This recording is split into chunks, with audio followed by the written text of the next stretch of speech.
இருக்கிறோம். இன்றைக்கு கூட கோட்டைப்பட்டினத்தில் மிகப்பெரும் வாக்கு வித்தியாசத்தில் வெற்றி பெற செய்ய வேண்டுமாய் மார்க்சிஸ்ட் கம்யூனிஸ்ட் கட்சியின் சார்பாக கேட்டுக்கொண்டு பேச வாய்ப்பு.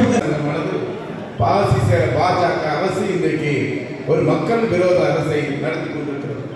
மாண்புமிகு தமிழ்நாடு முதலமைச்சர் அவர்கள் தான் ஒட்டுமொத்த இந்திய நாட்டினுடைய ஜனநாயகத்தை மீட்டெடுக்கின்ற வகையில், இந்த தேசத்தை மீட்டெடுக்கின்ற வகையில் இன்றைக்கு நமது முதலமைச்சர் அவர்கள் இன்றைக்கு தமிழ்நாட்டினுடைய தலைவராக மட்டுமல்ல, தேசிய தலைவராக இன்றைக்கு பரிணமித்திருக்கிறார்.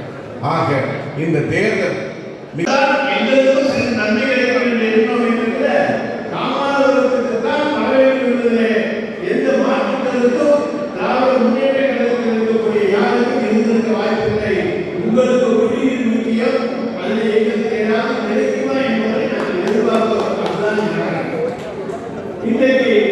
தேர்தலை சந்திக்கின்ற களங்காணுகின்ற பிரச்சாரத்தை முன்னெடுத்திருக்கின்றார். அந்த அடிப்படையில் ஒரு அரசு என்பது